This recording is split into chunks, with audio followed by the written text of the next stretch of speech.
Hey everybody, welcome to Ask Julie Anything February. Already we're here. It's a short month, so before we know it, we'll be at March.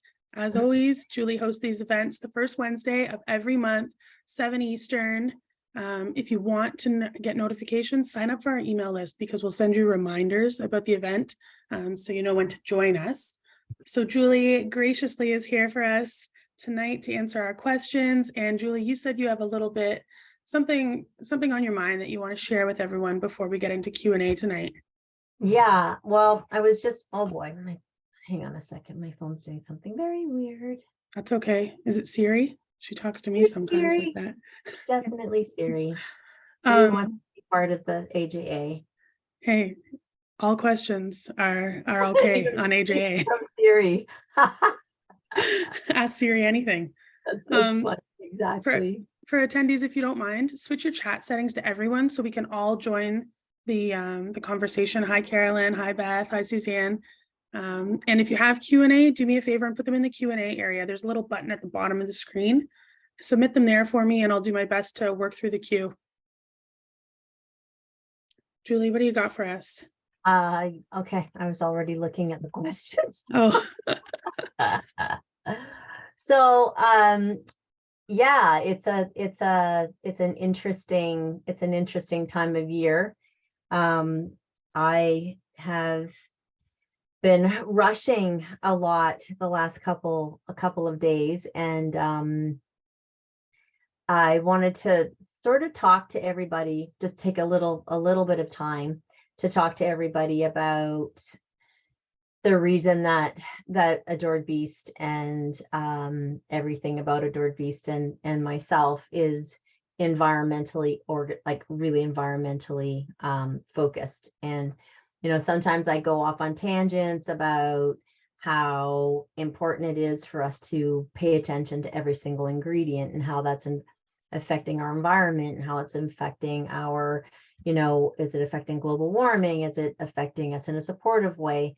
That we just assume that everything natural is naturally oriented, or that's something that companies pay attention to, and it's quite the opposite. They really don't. And I think every single person that's ever followed me or watched me knows how I talk about greenwashing and things like that. So definitely don't want to be a Debbie Downer, because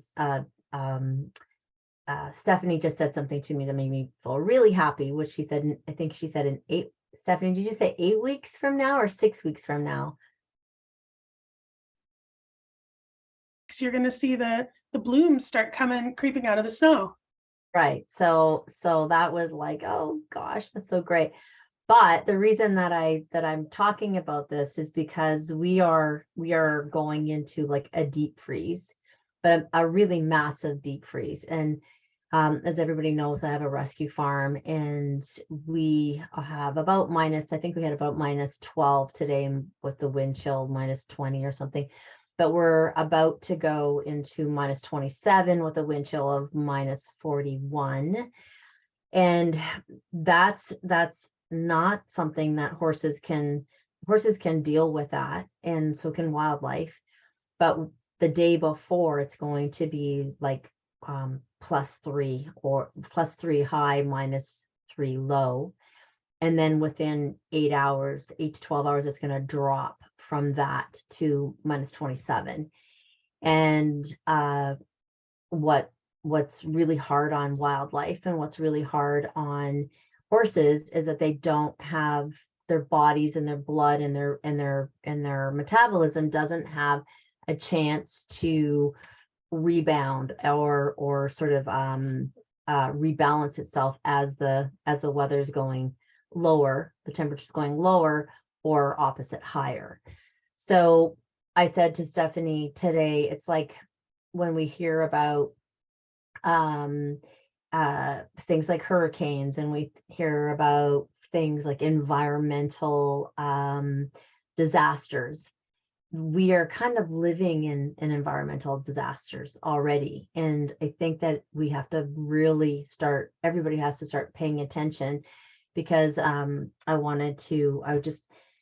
just wanted to two things. How I'm feeling right now is I'm feeling really bad for all the animals that don't have shelter, and all the animals out there that the livestock that don't really have shelters, and that are going from, like I said, from +3 to -27 with a wind chill of -40, and the deer and all of the animals that just don't know, or just, it's not normal to have to reestablish themselves so quickly, as far as them living, and all the homeless people that are probably going to freeze and possibly even die. And it's just really it's hard. It's really hard, but it's just, to me, it's a wake-up call about how important it is to pay attention, because we all live in houses, and yes, it's cold when we go outside or when we take our dogs out for a walk, but to think about the people that are living outside, to think about the horses and the livestock and the wildlife that have to try and recover from these extreme conditions that just don't allow the body to recover as quickly.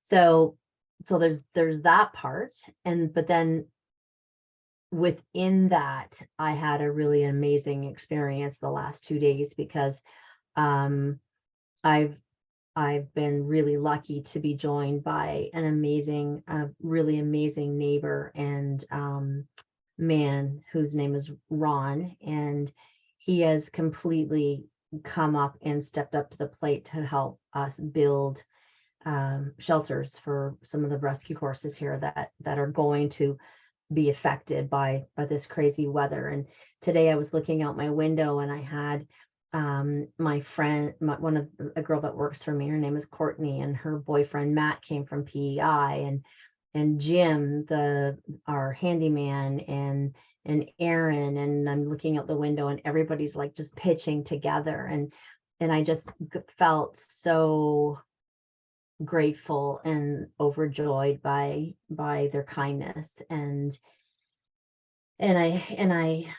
I just really hope that that the horses even can feel that, right? Like it's funny, because Ron took a picture and the horses were already in there before the structure is even finished, and everybody's going to be working their butts off to get it done before Saturday, before the really heavy duty weather comes in.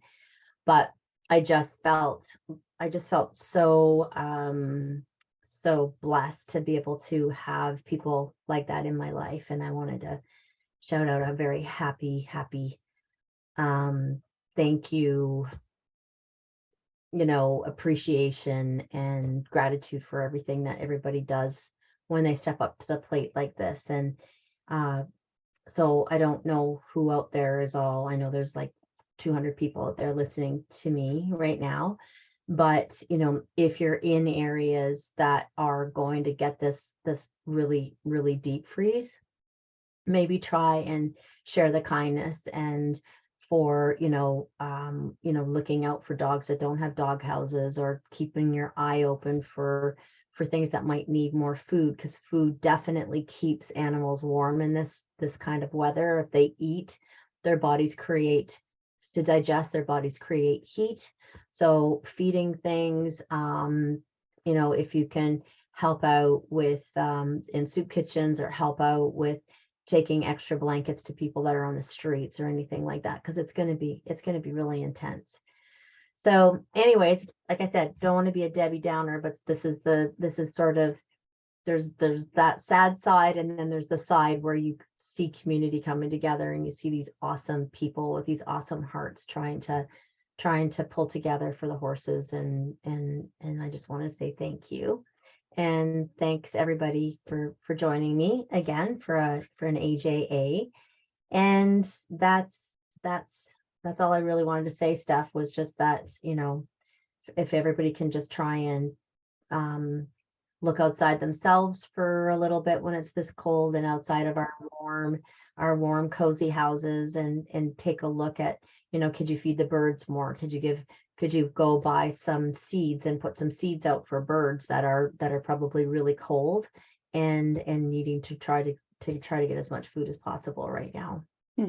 Yeah, thank you for sharing that. Even just that like reminder, gentle reminder that there's things that we can do to help. And it's not as hard as maybe you think. No, and it's not something that you have to routinely do, like just reach out to a rescue and say, we've seen the temperatures. Is there something that I can do? Can I, go to the pet store and buy some straw? Can I for dog houses or cat houses right now when everybody's trying to get some stuff for Sure. ferals and things like that. Yeah. Thank you for the reminder, really. Tracy's got a question here. Julie, thank you for all that you do. A podcast you did with Dr. Will Falconer, excuse me, changed our lives, possibly saved my now 13-year-old golden retriever Mix's life about 3 years ago. What I understand now to be leaky gut was causing him to have chronic staph lesions, breakouts all over his body. Truly a heartbreaking and terrible time. This was 100% cleared up and cured by the Leaky Gut Protocol. Diligently used your products in rotation ever since and have been issue-free until now. Oh, that's nice, Tracy. Aw, thank you. Oh, here we go. I'm sorry. We're back to the protocol. My question is regarding diet. He's been raw fed mainly commercial answers and small batch for the majority of his life. During this time of an active flare-up, would you recommend a gently cooked diet versus a raw to eliminate any possible pathogens making things worse? It's a good thought. I would be looking more at what's causing a flare up. So instead of trying to change something that seems to be keeping him balanced, like it doesn't sound like it's the food that's causing the flare up. So to switch him onto a cooked diet, but all I can say is you can try, right? Because trying to do trying something like that, but paying really close attention, like, does it alleviate it? Does it help him in any way, shape, or form to do it slightly cooked? I usually do slightly cooked things if animals are having like chronic GI stuff, or if they have chronic pancreatitis, or they have sometimes even cancer. It really depends if they're needing some aid in possible digestion and things like that. But for skin disease, I think it's like trying to nail down what actually caused him to go backwards, or caused him to have a breakout or an episode. That would be probably more important. I'm not sure where she lives, but some dogs get derailed from dampness because of leaf molds and different kinds of sort of humidity and fungi, bacteria, things like that. And then some dogs actually get, is that her? Yeah, Florida, Julie. Okay, so I don't know I don't even know. It's terrible. I don't know what the temperature is right now in Florida. So if they're in a wet season, or they're in a hot, really, really, really hot, dry season, as his skin dry and then he starts to itch, try to make sure that you're going back to see if there's anything that's changed. And if he has an episode, then we do sometimes in those episodes, we do have, if you want to put it in the chat, Steph, we have that relief protocol, right?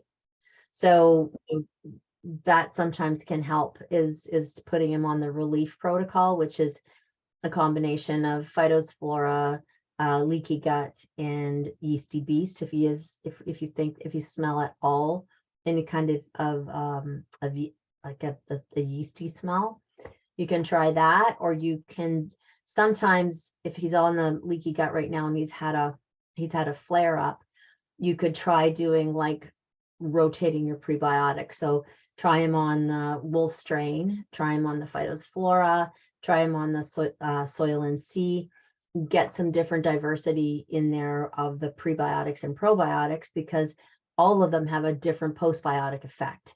So, like rotating our prebiotics could also be really helpful. Energetics blog, introduction to energetics to the chat. Yeah, Will do. sure.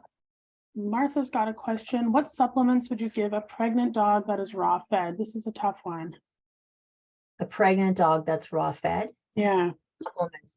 So I wanted to say too, when I went on here, there's also a question that came on really early about the gut biome test. Oh, yes. We should get to that one too. Sure. I'll ask that next. Can you repeat that question? Sorry. Yep, no problem. Supplements for a pregnant dog that's raw fed. So I have to be very careful because I don't know if a lot of people know this, but we're not really allowed to recommend supplements to pregnant dogs, and naturopathic doctors aren't really allowed to recommend supplements to pregnant women because it is considered unethical to do actual studies on pregnant beings. And so it's very hard to say, use these supplements for a pregnant dog. But saying that, phytoplankton is amazing, and it isn't even considered a supplement. It's considered a whole food nutrition. So that I would definitely say would be one of the top things on my list. I used to recommend pre and probiotics to animals that were pregnant all the time. I know lots of women that take pre and probiotics when they're pregnant. So, a pre and probiotic, maybe get something that's super gentle, like our wolf and turkey tail is really, really gentle. And just our basic love bugs is really, really inert and very gentle. So maybe come rotating those would be good. Our algae oil is really good. Essential fatty acids when puppies are growing is like when she's pregnant is really important. So your omegas are really important. And I think that when we think about turkey tail as an immune support, just the regular turkey tail, I think anything to support and modulate the immune system when an animal is pregnant or a person's pregnant is never ever a bad thing, because when you modulate the immune system, it also helps through the bacteria, the microbiome. It also helps to regulate hormones, which is a very important thing when something is pregnant. Thank you, Julie. Maura's question. Maura, I'm sorry, I got rid of that on you. Can you talk about the gut biome test that is now being offered and fecal transplants, please?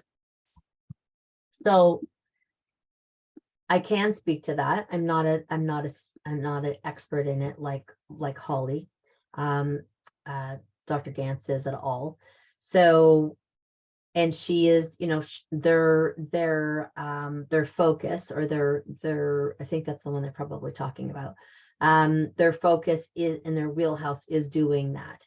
So how I look at that is I look at that as comparing a transplant to using something that will that you can continue to be sure that something stays stable. So, and I don't ever say that one is better than the other, but we just have to be careful with when I talk about diversity, when you do tests and you are honing in on specifics, like you're missing this kind of bacteria, you're missing that kind of bacteria. The more I learn about gut health and the more I learn about the complexities of gut health, and I've been using the term that the gut microbiome is like the cosmos. Like we think we know a little bit about it, or we think we know a lot about it, and I honestly can say I don't think we know very much at all.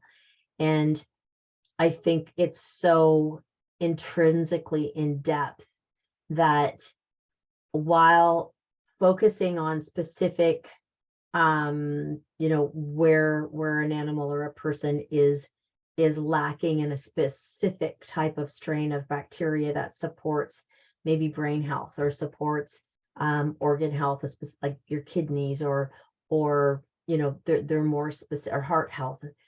I think that's wonderful and amazing if we have an animal or a person that is in a critical position where we have to do as much as we possibly can to support that critical position to improving. But when we compartmentalize gut health, I feel like we are taking something that is almost, you couldn't explain or even conceptualize the depth of its sort of intrinsic wisdom or its need for that diversity, and even how it comes about. Like, I don't think that we can even, it's very hard for us to even speak to that because we're just brushing the surface. So when you do a transplant, which is different than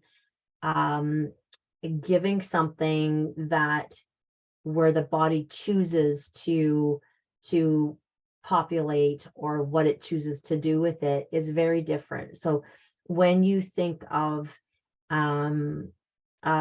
taking something that lands, and then the body sort of chooses how to do that in my opinion, in this really intrinsic wisdom, compared to when you do a transplant. So if you think of doing a heart transplant, or when you think about doing any kind of a transplant, there's a part of that transplant where the body goes into sort of like a rejection process, or can go into sort of a rejection process.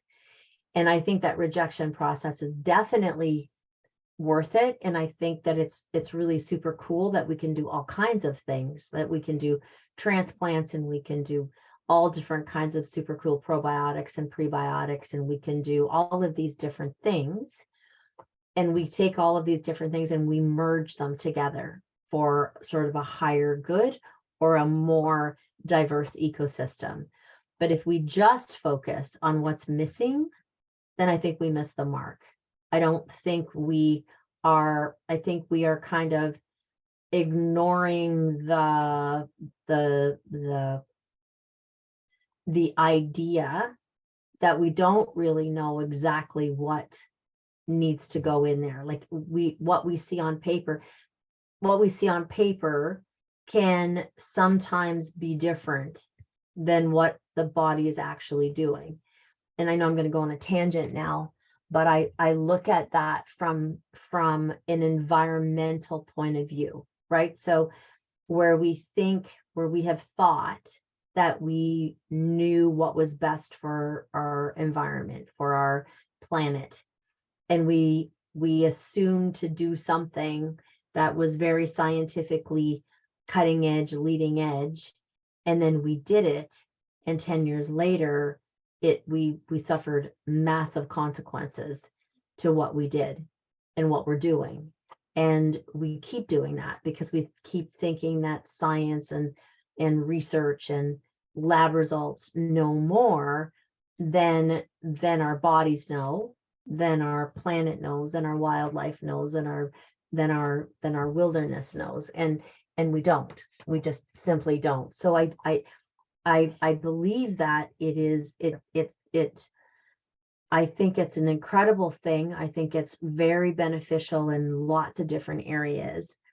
But I feel like when we're looking at the gut, we need to be very careful that we don't go down that slippery slope of just going, oh, this is what it says on paper, and this is what the lab says, and this is what it grew, and this is what it didn't grow.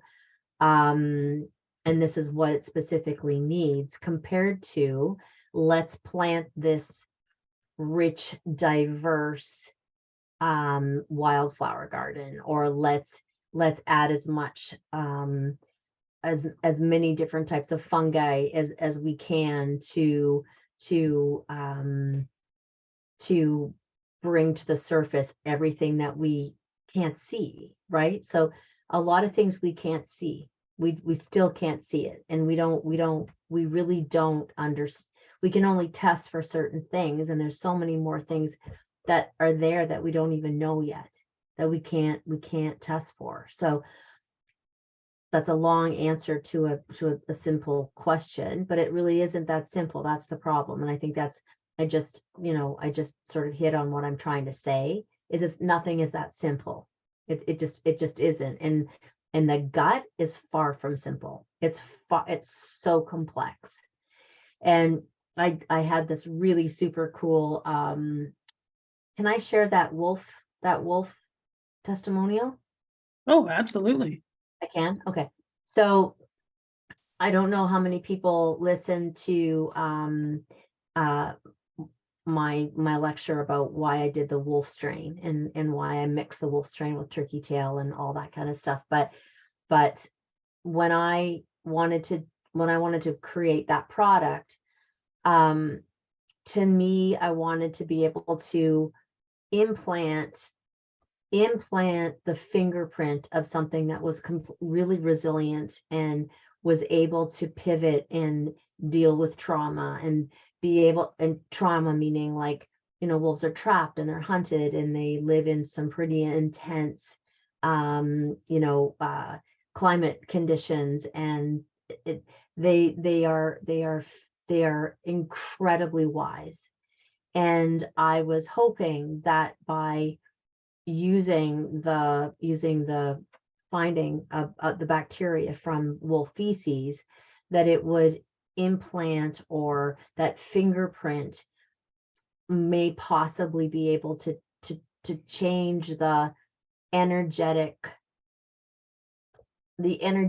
of how many dogs have been suppressed through, not intentionally and not in a bad way, but suppressed through urbanization, is to try and help bring back that really sort of virgin resilience, for lack of better words, from a gut that hadn't had a ton of antibiotics, even if that dog hadn't had a ton of antibiotics and drug, but did its grandmother, did its great grandmother. So, and then when I was looking at prebiotics, and we did the big prebiotic research, and I chose to do to start researching functional prebiotics instead of maltodextrin or FOS or inulin and things like that.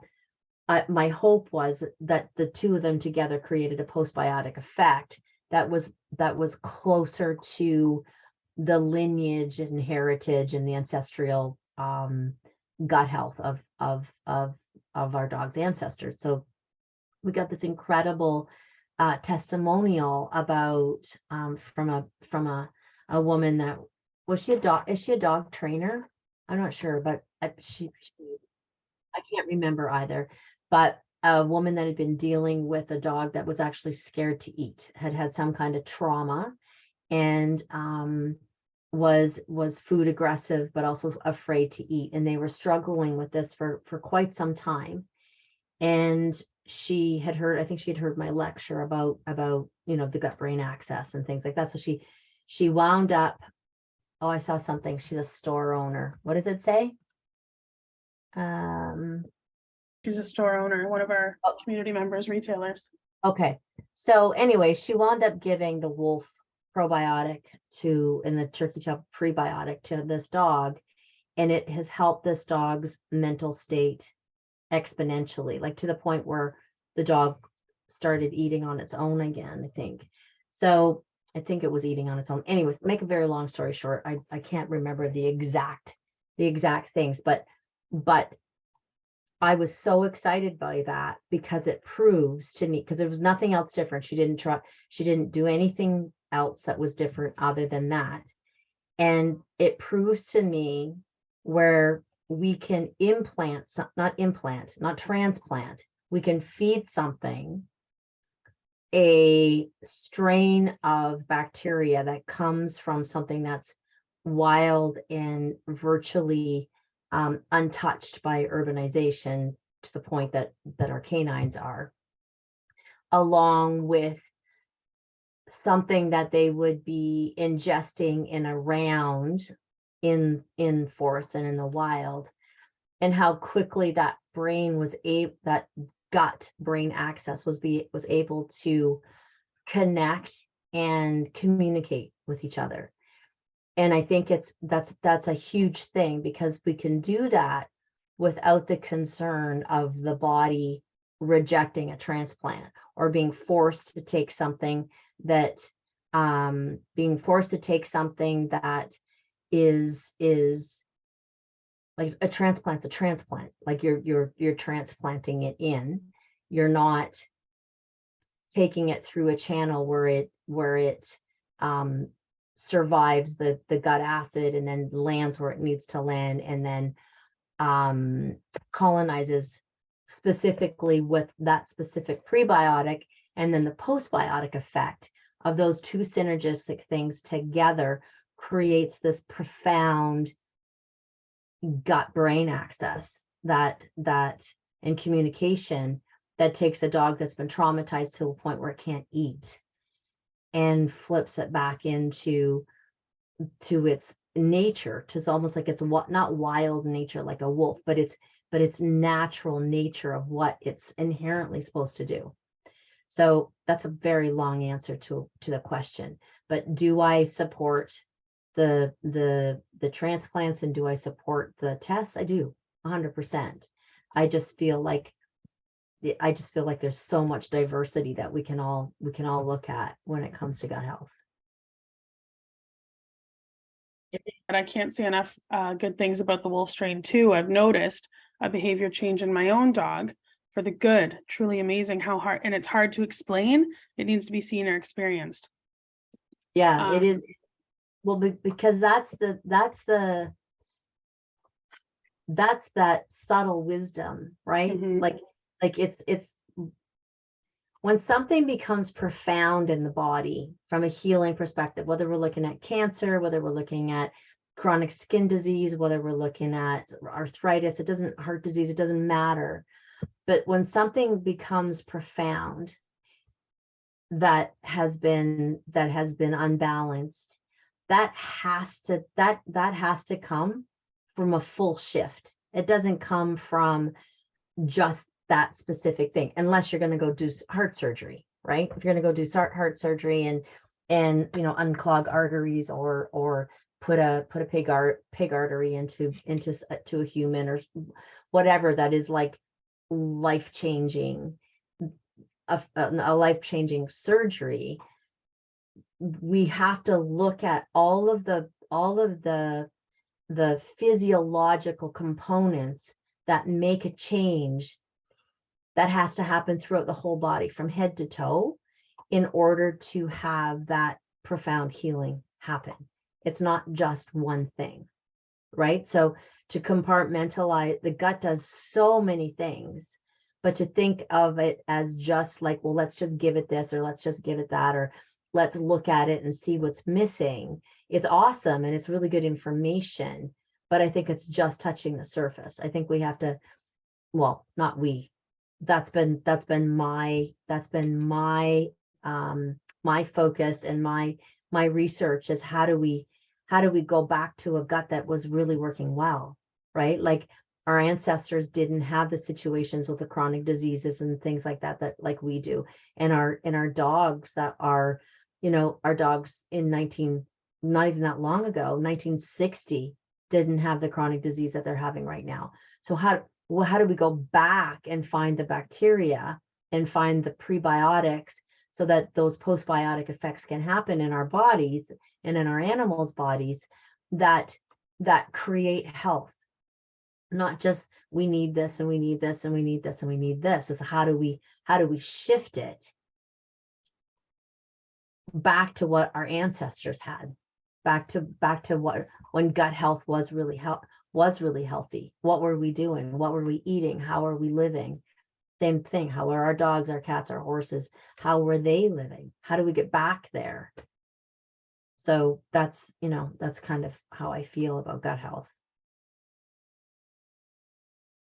The journey. It's definitely not a straight path. And I Yeah. think it's a journey backwards as much as it is a journey forwards.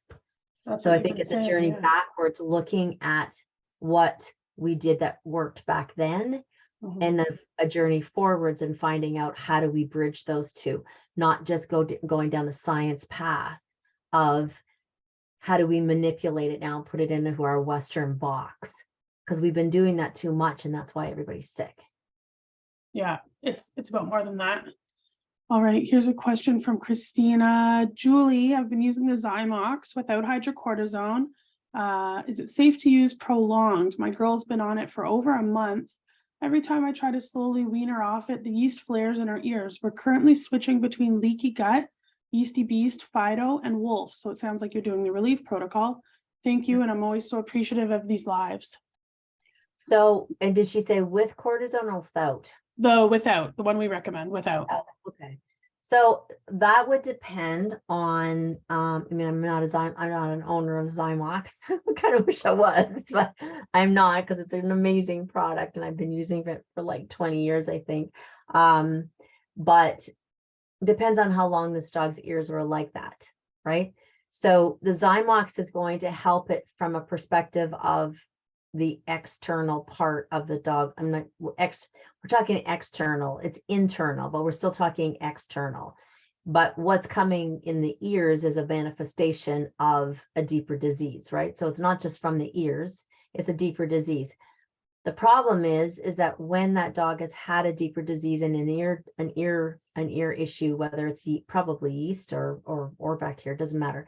The trauma that it causes in the lining of the ear, right? So in the ear canal, it can the structure of the ear actually becomes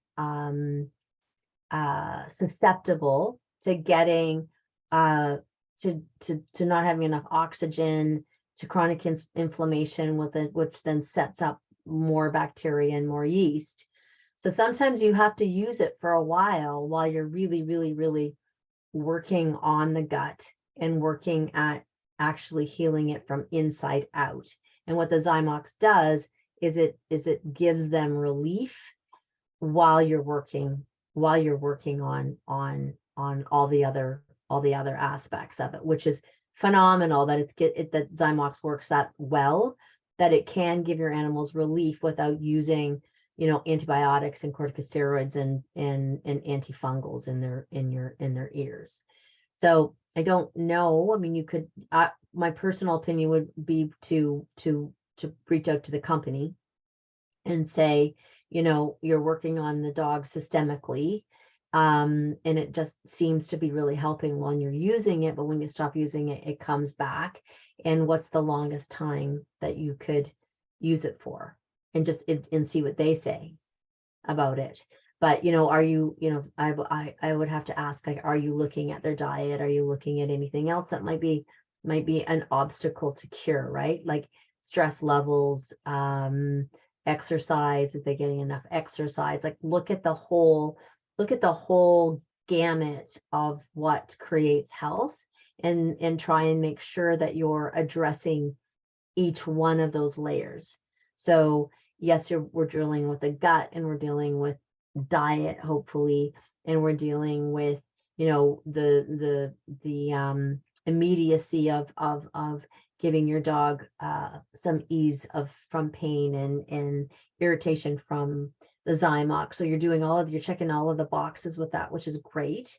But let's make sure that we're checking off all the other boxes. Are they getting enough exercise? Are they sleeping on cotton rather than a synthetic bed?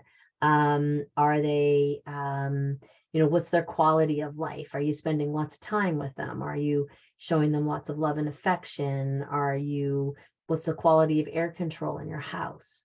So anybody out there dealing with any kind of health issues with their dogs or cats or horses, we have to look at every bit of environmental situations at the same time. Is your house really dusty? Do you have dust mites in your mouth? Are you in your house? Are you vacuuming? Maybe go and purchase a good air purifier and see if that's it. But I always say to people, which is like sound like a broken record because I used to say this to all my patients or my clients at my vet hospital. Keep a diary, right? Like even if it's 5 seconds every day, like put it beside your grateful journal in the morning when you get up and start writing what you're grateful for. Like, okay, today it is cold out and it's damp out, or it's really raining, or I'm not going to have time to walk the dog for an hour. He's only going to get 15 minutes this morning, and just but like fast, bang, bang, bang, bang, just little things, and then do it again at night.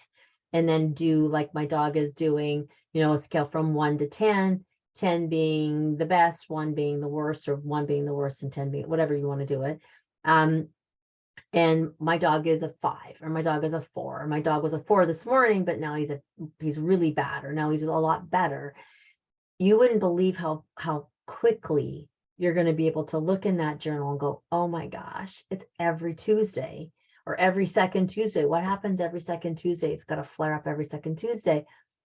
Oh, that's the day that we only get to walk him, for 20 minutes, or that's the day that this happens, or, oh, so-and-so doesn't come to daycare. Like I've literally had clients call about my patients and say, what happens at daycare?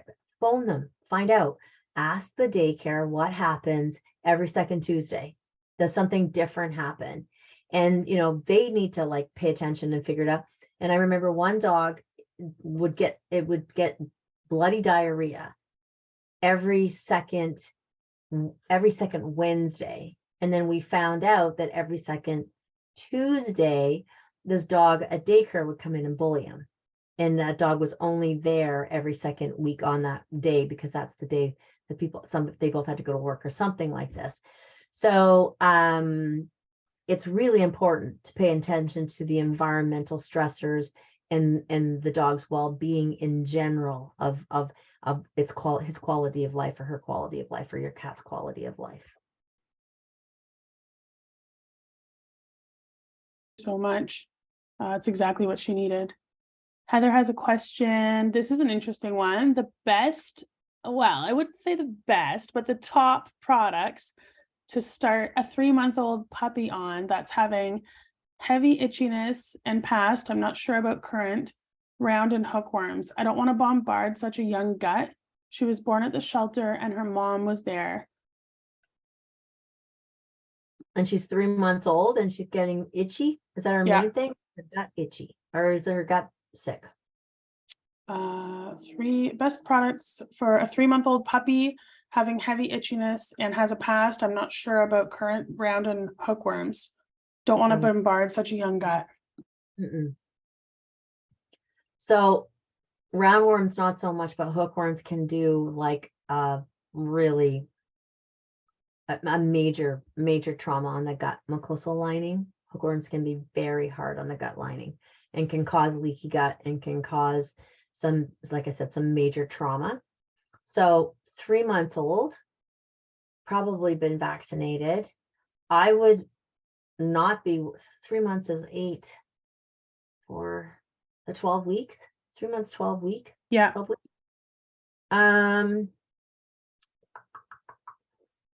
I'd start off with something super simple like the Wolf.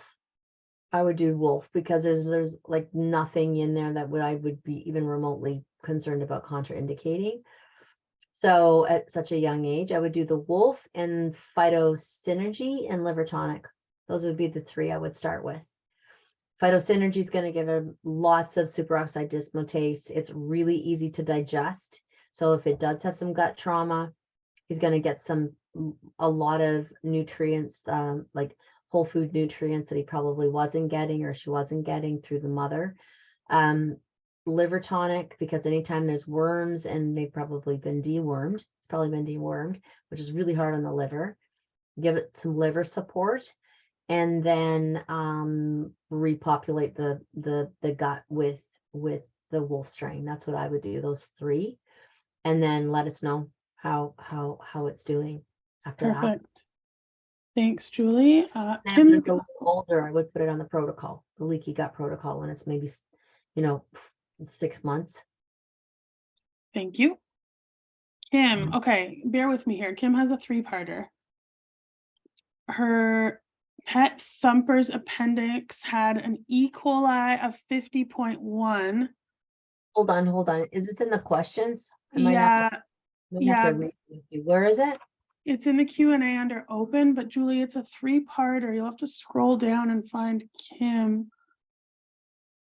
I wonder perhaps, Kim, if we can give you a hand via email. This is a biggie, and it's quite specific. Oh, it's the test collected. Started Leaky Gut Protocol, has been on it ever since.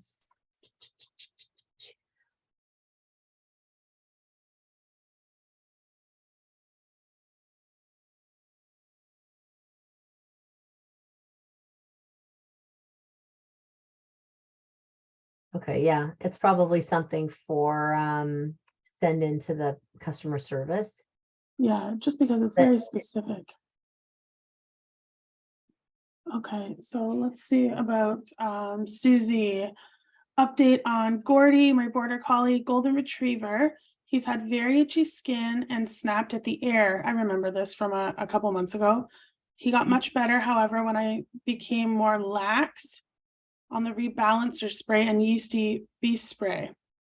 He really doesn't like them. He started getting bad again. Can I just spray this on his food? He has no problem with the liver drops in his food. And I didn't see that the wolf appeared to work. Perhaps the journal would be a good tool for you, Susie. Who is that? I'm kind of not. Susie Joyce. Where is it? Third from the top. Third from the top. Okay. Dan Gordy, my border collie who had very itchy skin and snapped at the air. He got much better. However, when I became more lax on the rebalance spray and the yeast spray, he really doesn't like them and he started getting bad again. Could I spray? He also has no problem with the liver drops in his food, and also the wolf didn't appear to work. But didn't appear to work with what? With the itchy. So 2 things that are happening here. The when you talk about the rebalancer, so that's a homeopathic remedy, right? And when in the yeasty spray, so is she talking about the spray that's like the Yeasty Beast liquid that comes in the, is that what she's talking about? She's not talking about the spray that you put on his skin. I don't believe it's the topical. It's probably what's in the kit. Susie, if you're with us, yes. Saying yes to what? Yes, it's the topical spray, or yes, it goes in, it's the Yeasty Beast 2. one that goes in Mouth. Okay. So those are homeopathic remedies that are really are really powerful for the immediacy of what's going on. So all the homeopathic remedies that come with protocols and stuff, those are developed in my runs away when I try to put him in his mouth. Yeah, that's fine. That's fine. Do you give him goat milk or anything? Can you let me know if you give him goat milk or anything like that? Let's see how quick you are on the keyboard there, Susie. Coconut yogurt. She was really quick before. She is. Yeah. What did she say? Coconut yogurt. What? Coconut yogurt. Coconut yogurt.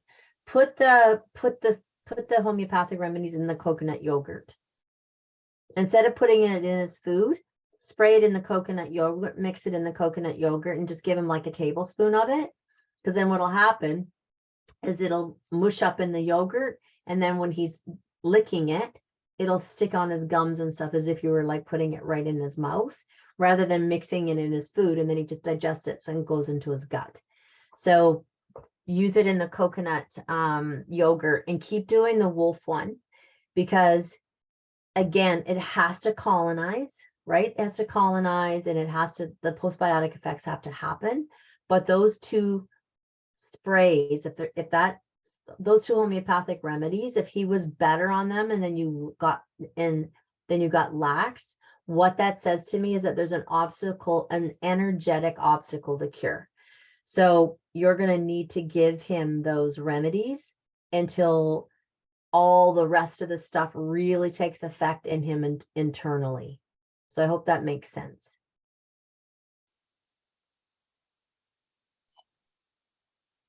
Cindy's got an interesting question. Tibetan Spaniel mix rescued over a year ago. She was missing a bit of fur, pretty itchy. All the fur is returned. Itching is minimal. Great. Now she's been shedding all winter since around October. Fur is everywhere. Does this indicate an imbalance that can be corrected? A year ago, I used the Yeasty Beast protocol, the leaky gut. Both helped. Any advice on calming the shedding? Well, Julie, I asked her in the chat here, where did your rescue come from? And where are you currently living? Like perhaps that has something to do with it. Yep, but I don't know how old this dog is, but the like fur everywhere can also be an indication that there's a hormonal problem happening. Like, Okay. you know, when they get thyroid disease, or if they get Cushing's or something like that, like some kind of hormonal stuff happening, or pituitary, things like that, they can start to shed in huge amounts and not in the right time of year. So I would, with that dog, I would probably go in and get a blood panel done, just to be sure what its liver enzymes are doing and things like that. That's what I would do first of all. Perfect, Julie. Thank you. Helen, 5-year-old And kitty. when she says, does this indicate an imbalance that could be corrected? My personal opinion is almost every imbalance can be corrected using the right protocols. Mhm. And if, you know, maybe the dog, I don't know whether the dog is getting essential fatty acids, because that's important. So, you know, our potency would be really helppful, or phytosynergy, like one of those two could really help with shedding as well, if his omegas are low. That can also happen. Thank you, Julie. Helen, 5-year-old cat, bald spot near the tail and hyperesthesia. Chiropractor, would a chiropractor be best for both? The cat is also chewing strangely, too much chewing sometimes without food in there. Also a detox for a dog for vaccines, rabies, and rebalancer protocol. Thank you. So 5-year-old cat, bald spot near his tail, hyperesthesia. That's man. Yep, osteopathy, chiropractics is good for that. But homeopathy is amazing for hyperesthesia, like really, really amazing.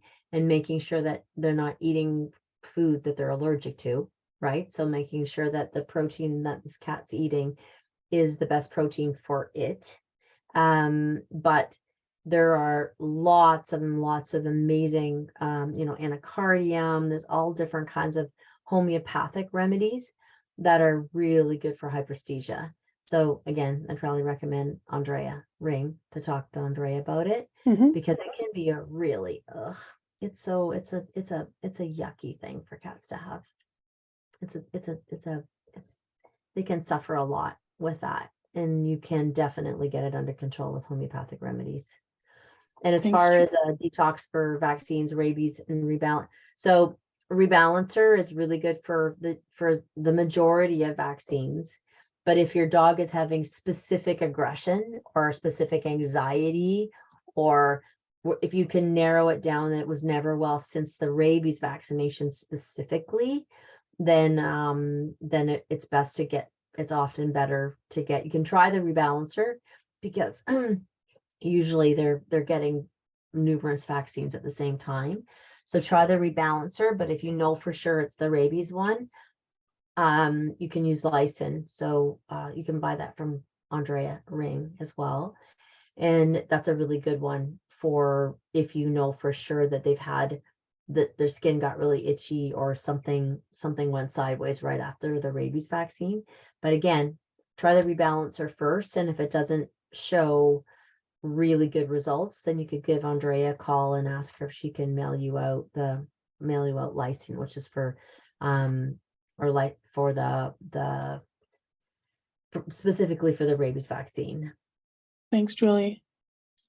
This kind of piggybacks on that vaccination for puppies, asking what you recommend, parvo, distemper, rabies, separate dates, 2 weeks each. We first of all, we didn't do vaccines until they were at least 10 weeks of age.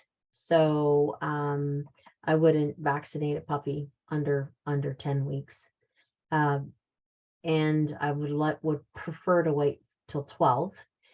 And it's going to be really hard though to find now. I don't even know if you can find them, but we did monovalent, we did separate vaccinations completely. So we did the parvo one, and then 2 weeks later we did distemper. And then we titered after that to see if they even need the booster. And sometimes, believe it or not, sometimes when you vaccinate them when they're older and you separate them like that, they will have adequate titers after even just one vaccine. So I don't ever just routinely vaccinate unless I do a titer first to see. And then as far as the rabies vaccination, to me, that would be a legality thing. Like I wouldn't be vaccinating for rabies until my animal, unless you're in an area that is like really bad for rabies, then I would be trying my darndest to wait till they were a year before I gave them a rabies vaccine. And I don't know how big this dog is or not, but usually with little dogs, like small breed dogs, I often recommend, if people can ask their vets if they can do a weight appropriate amount for the vaccine. Beth has been giving liver tonic twice daily, and her ALT came down from 1,010 to 191. Good. Albumin is still Albumin, 2.5. I'm using green juju goat milk with love bugs to ferment. Awesome. Green juju greens, BAM's beets. I'm wondering if giving healthy gut would be overdoing it. Can you suggest something to help my 12-year-old chronic hepatitis border terrier to help the albumin levels? Yeah. So 2 times a day, there's nothing stopping you from giving it 3. Liver tonic is so gentle, you could be giving it 3 times a day. And I would be looking at, I don't know if she's ever been vaccinated before, but there's a homeopathic remedy called phosphorus.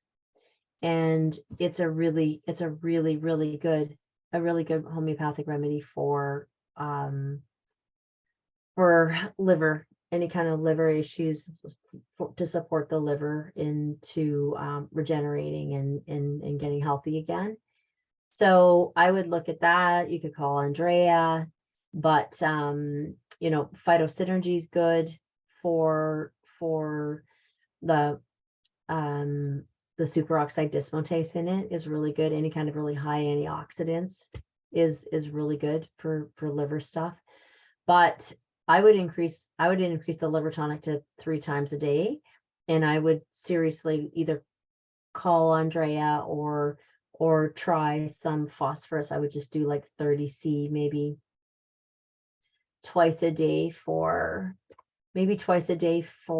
a week, and then maybe once a day for a week, and then recheck her. You can just recheck her blood, her liver values. Perfect. Thank you, Julie. Laura from BC here. Hey, Laura. I have a 7-month-old RagDoll indoor kitten. My dogs are on your products.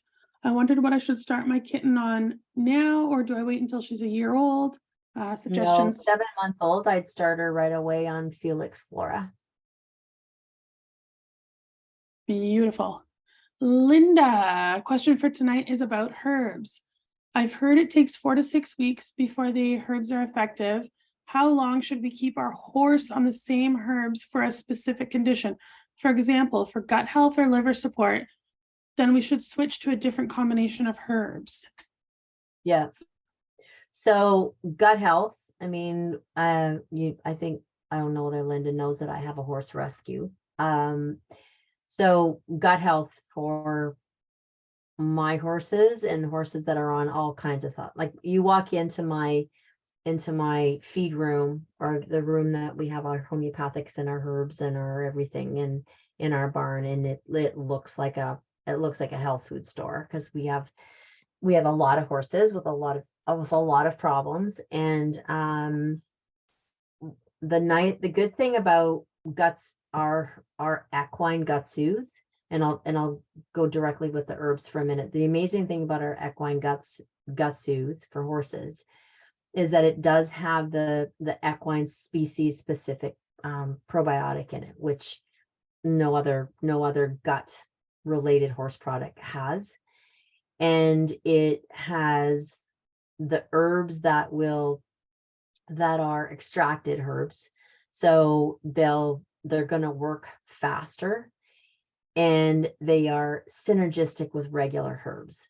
So when you ask about liver support and gut health, I'm not just saying this because it's our company, but I would definitely be using the Equine Gut Soothe. It has saved so many of my horses' lives. I can't even begin to tell you. And the liver tonic is really easy to give horses. They love the taste of it, and it works really well. But when you're using other things, like, let's say you want to put them on just straight milk thistle, or you want to put them on just slippery elm, or that's probably the stuff that you're sort of talking about. It's really important when you're doing straight full on herbs like that to rotate them lots. So it does take 4 to 6 weeks for regular herbs often to work. Unlike the gut soothe or the liver tonic, it works a lot faster. And I can tell you that because I have some horses that have really, really bad ulcers. And even when they have a little bit of a flare up, we will mix up Timothy cubes and soak them, and then soak the gut soothe in the Timothy cubes. And within literally like really, really short period of time, they're so much better. Like you can just almost see the relief on their face. And but all I can say, because I don't know what herbs you're talking about, I would be doing I would be rotating them minimum every 3 months to admit that's a minimum. Thank you, Julie.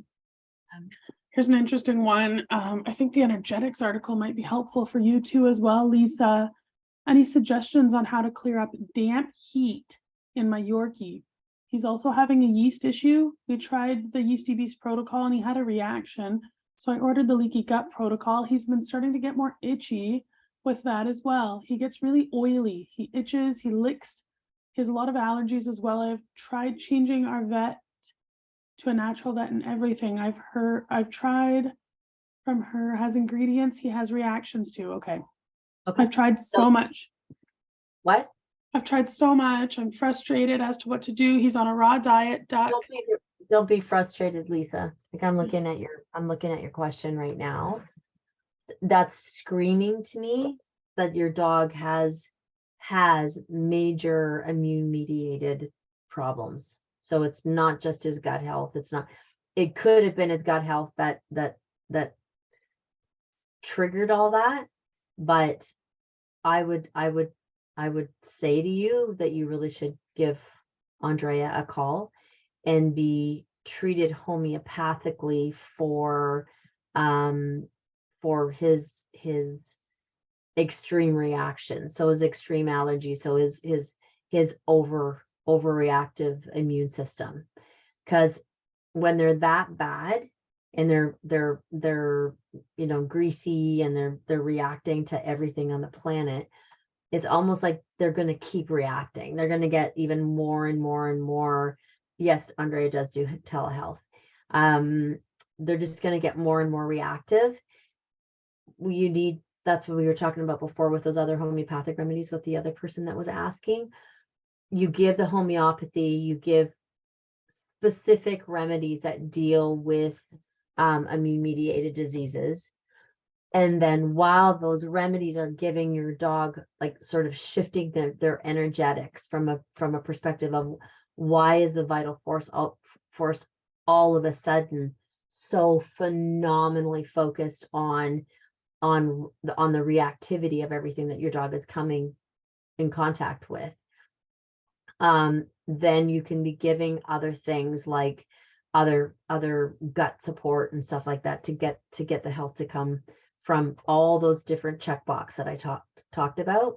But I'm not just saying this. I would try the Wolf one, because it's got the least amount of our Wolf strain, and our with turkey tail, our Wolf probiotic is the most basic, other than phytosynergy, it's the most basic product we have. It's got the least in it to become reactive about anything. So I would, for your dog, I would try the Wolf protocol, but, or not protocol, the Wolf pre and probiotic, but I would also get go-to. So your go-to is a homeopathic remedy that you can give when your dog is in that acute state, right? So when he's really, really stressed and super itchy and overreactive, you could give your go-to to him, and you can just give it to him in a little bit, like if he's sensitive about putting it in his mouth, which some dogs are, just put it in a little bit of raw goat milk or something that he's just going to lap up, and then it'll go into his mucous membranes until you can get a hold of Andrea.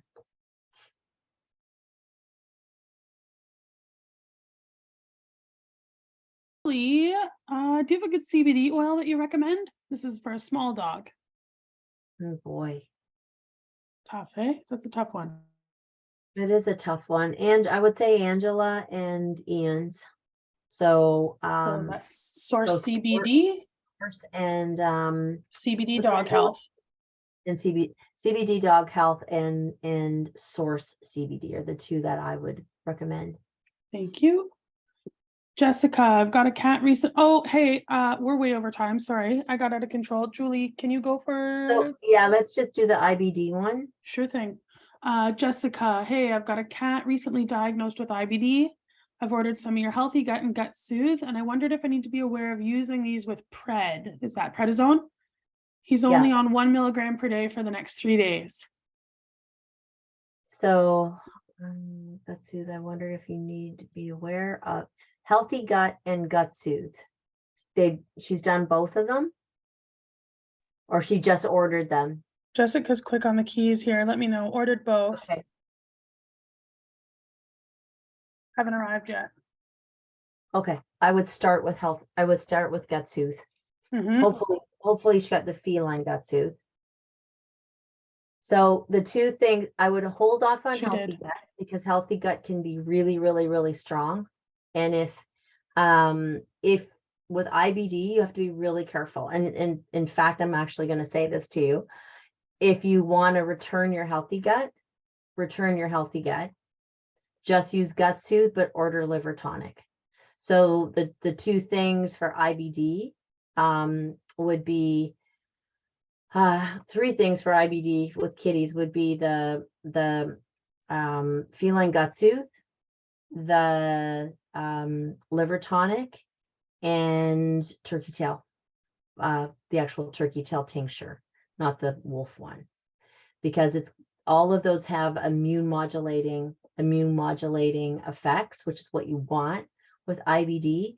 And Gut Soothe is really, really, really soothing on the gut. So cats with I would do that, and I would return your Healthy Gut.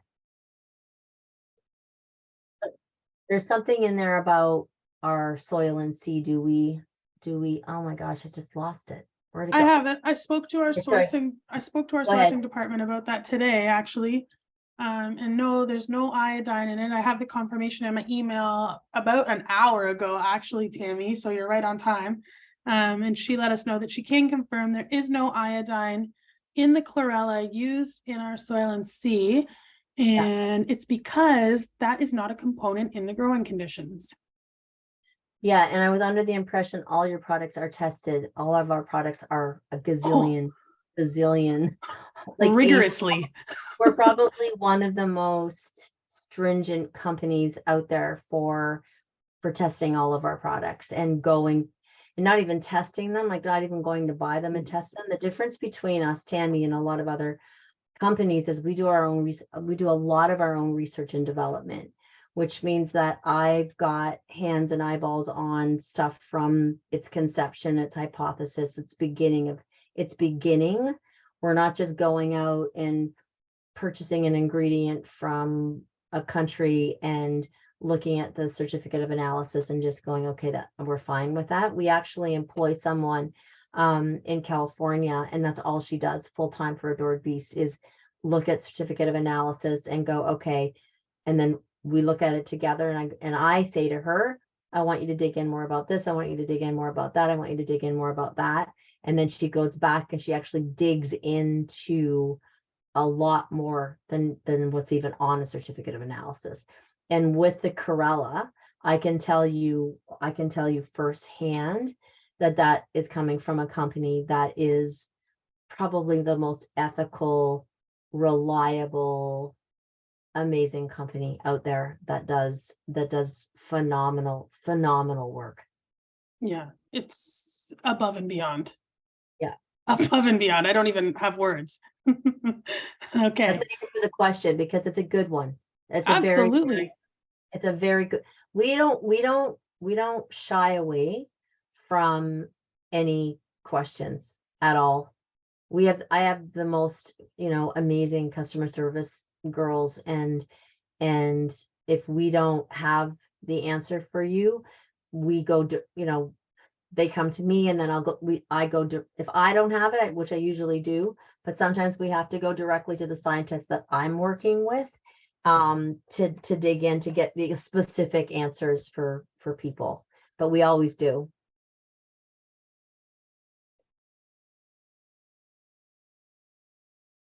Okay, I'm going to slip one more in here, Julie. I'm sorry. Chaga mushrooms for a CKD dog. Hold on. Sorry, I just looking at Carol. Okay, let's hold on. Carolyn? Can you just hang on for that one Yep. for 1 second? We were exposed to mold. My dog is a 6.5 pound multi-poo. He has now stopped eating his raw food and some days doesn't want to eat. This is affecting his kidneys and high BUN. What can I use? Thank you. Okay. So mold exposure can be really dangerous, like really, really dangerous. And it can, especially with small, sensitive little dogs like that, because they're just so little compared to, it affects us. But imagine just being this tiny little thing, and that you're so low to the ground, and your nose is, you're smelling everything. Like mold can be intensely dangerous for small animals. I would get him on the liver tonic as fast as you could. That will help support his kidneys and his liver. He's got a high BUN. If he doesn't want to eat his raw food some days, I would be just searing his food, because he's got to eat. He definitely has to eat. You can't just go, well, don't eat then, whatever. But you could try cooking his raw food, but just searing it, so it's still raw in the middle, but it's cooked on the outside. And from a perspective of that, if you can get him to eat phytophthora, if you could add phytophthora, because it's got fulvic and humic acid in it, and it's a really good way to detoxify the body. So that's a really good one too. So liver tonic, phytophthora, cook his food or semi-cook his food, and I would be trying to give him remedies like you could use the Rebalancer, because the Rebalancer really helps. It's got thuya and silica in it, and thuya and silica are used independently for mold exposure and independently for helping the body rid. That's why we use it for vaccinations, for the heavy metals and stuff in vaccinations. It helps to rid the body of toxins. But thuya specifically is really good for helping to remove mold. So I would try, maybe you could try the Rebalancer. You could call Andrea Ring because she could give you probably phosphorus and nux vomica and different homeopathic remedies. But definitely try cooking his food, giving him the liver tonic, and you could try the Phytosflora and the Rebalancer. So which one were you talking? Which one were you going to say? Chaga, mushrooms, and CKD. What's Kidney CKD? disease. Where is it? Where's the question? Oh, it's in the chat here, Julie. It just caught my eye. Tammy. Oh, not Tammy. Yeah, Tammy. And what about chaga for CKD dogs? I would use turkey tail over chaga for that. Cool. Can your chaga mushrooms be given to a dog with CKD? It can be, yeah. I mean, it can be for sure. But if I was choosing something, I would be choosing turkey tail and phytosynergy for that, and liver tonic. Thank you. Sending a note here, Jessica. Okay. Hey, thank you everyone for joining us. Julie, sorry for squeezing you for an extra 20 minutes here. It's all right, no worries. I know that we always get more questions than we have time for. It's just the way it happens. Our community is growing and we're doing our very best to get them all answered. But if your question didn't get answered, please right now, take a moment to copy it and email our team, because we have a really killer team of customer success ladies and product specialists that can help you, give you resources, tools, anything you need to get to the bottom of what's going on with your pet. And if they don't answer it, then it goes straight to Julie. So email our team. The email is questions@adoredbeast.com. And sorry if we didn't get to you, but we do our very best here every month and hope to see you in March. Thanks, Julie. Thanks, everyone. Happy Valentine's Day. Oh, that's right. Coming up. Check your emails. Bye, everyone. Good night. Bye, everybody. Thank you.